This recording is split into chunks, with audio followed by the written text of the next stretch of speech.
Hello BSc first year students आपकी book चल रही है cell biology and genetics. Cell biology cover हो चुकी है। जेनेटिक पोर्शन हमने स्टार्ट किया था, उसमें हमने 2 टॉपिक डिस्कस कर लिए हैं, क्रोमोसोम्स और आपका डीएनए।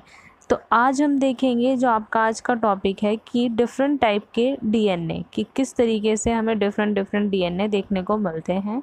तो कौन कौन से डीएनए होते हैं, ए डीएनए, बी डीएनए और जेड डीएनए। तो वॉटसन एंड क्रिक ने अपने मॉडल के थ्रू ये बताए थे। तो अब हम स्टार्ट करते हैं ए डीएनए से। तो स्टूडेंट्स, ए डीएनए जो होते हैं वो लेफ्ट हैंडिकली हेलिकली स्ट्रक्चर में प्रेजेंट होते हैं, और जो इनकी आर्म्स होती है वो बहुत शॉर्ट होती हैं, और जो ए डीएनए होता है वो एक्टिव फॉर्म में होता है।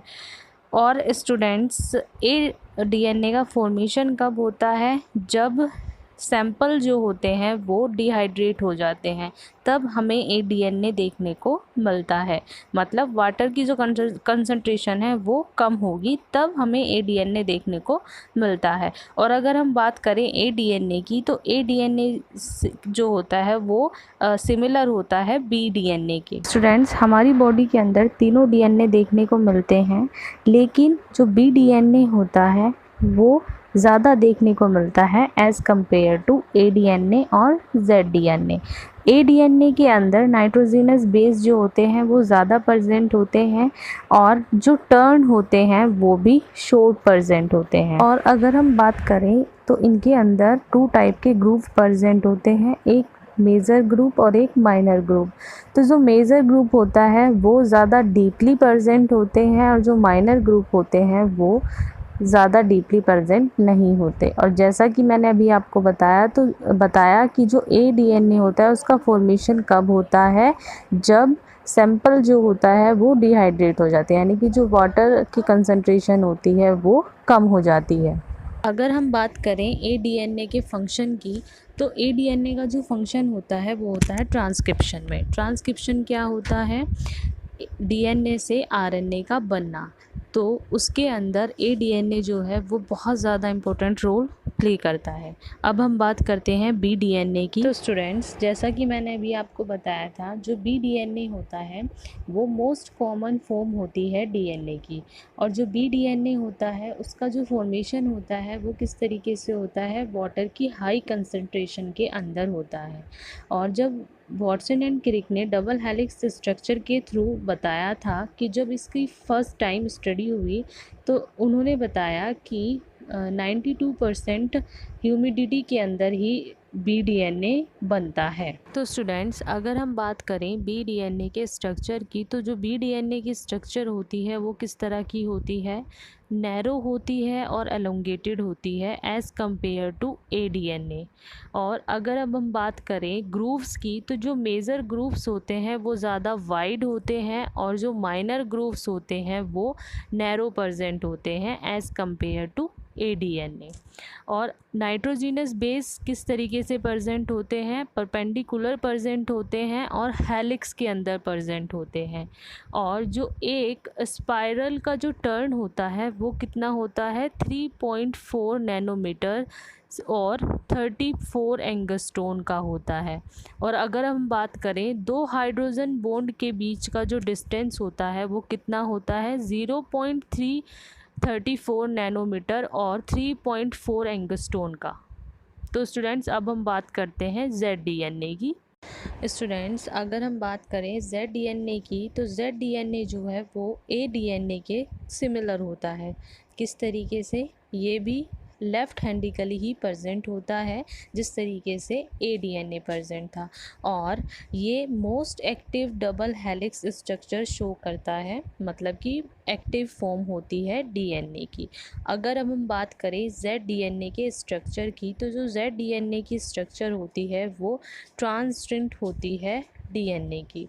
और जो इनके अंदर हेलिक्स प्रेजेंट होता है वो किस तरीके का प्रेजेंट होता है, नैरो प्रेजेंट होता है as compare to A DNA और बी डीएनए। जेड डीएनए की जो फर्स्ट टाइम डिस्कवरी की थी 1979 में, उसके बाद बताया कि ये प्रोटीन के फॉर्मेशन में भी रिस्पॉन्सिबल होते हैं, और जो जेड डीएनए होते हैं वो इम्पोर्टेंट रोल प्ले करते हैं हमें वायरल डिजीज़ से बचाने के लिए। और जो एक टर्न होता है वो कितना होता है, 12 बेस पेयर का होता है ZDNA के अंदर। तो स्टूडेंट्स, वो कौन कौन से फैक्टर्स होते हैं जिसकी वजह से DNA, ADNA, BDNA और ZDNA को शो करता है? तो स्टूडेंट्स, वो 3 फैक्टर्स होते हैं जिसकी वजह से जो DNA है वो डिफरेंट टाइप के कन्फर्मेशंस को शो करता है। तो जो फर्स्ट पॉइंट है वो है आपका आयोनिक और हाइड्रेशन एनवायरनमेंट। मतलब कि जो आयंस होते हैं वो अट्रैक्शन पैदा करते हैं जिसकी वजह से जो DNA है उसमें कुछ कन्फर्मेशन चेंजेस होते हैं। और सेकंड पॉइंट है आपका DNA सीक्वेंस। जो DNA होते हैं वो सीक्वेंस से अरेंज होते हैं और फिर उसके बाद वहाँ पर कुछ कन्फर्मेशन चेंजेस होते हैं। इसके बाद है आपका प्रेजेंस ऑफ स्पेसिफिक प्रोटीन्स। मतलब कि कुछ प्रोटीन्स ऐसी होती हैं जो स्पेसिफिक पार्ट्स पर ही जाकर जुड़ती हैं और उसकी वजह से DNA को अपने अंदर कुछ कन्फर्मेशन चेंजेस करने पड़ते हैं। तो स्टूडेंट्स, ये थे आपके 3 फैक्टर्स जिसकी वजह से हमें ADNA, BDNA और ZDNA देखने को मिलते हैं। तो स्टूडेंट्स, जैसे कि मैंने आपको बताया था, जो ये तीनों DNA होते हैं वो सभी लिविंग सेल्स के अंदर देखने को मिलते हैं, लेकिन जो ZDNA होता है वो एज़ कम्पेयर टू ADNA और BDNA को रेयर ही देखने को मिलता है। मतलब कि क्या डिफरेंस होते हैं RNA और DNA के अंदर? जैसे मैंने आपको बताया था, जो आपका DNA होता है उसके अंदर किस टाइप की शुगर प्रेजेंट होती है, उसके अंदर डीऑक्सीराइबोज शुगर प्रेजेंट होती है। और जो RNA होता है उसके अंदर राइबोज शुगर प्रेजेंट होती है।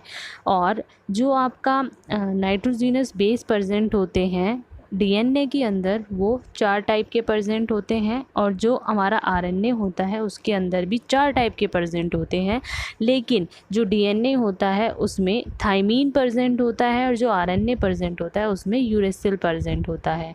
और जो DNA होता है वो डबल हेलिक्स होता है और जो हमारा RNA होता है वो सिंगल स्ट्रैंड का बना होता है।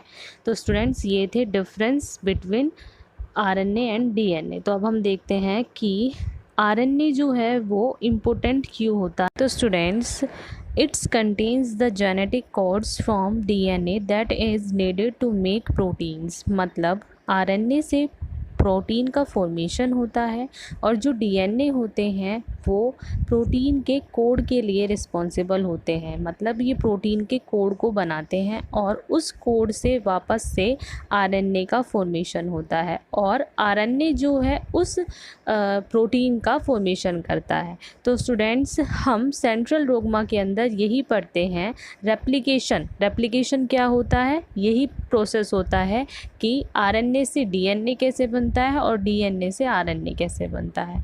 ओके स्टूडेंट्स, तो स्टूडेंट्स, आई होप आज का जो आपका टॉपिक था वो आपको अच्छे से समझ आ गया होगा। अगर किसी भी स्टूडेंट्स को कुछ भी डाउट है तो आप मुझसे पूछ सकते हैं। Okay students, thank you.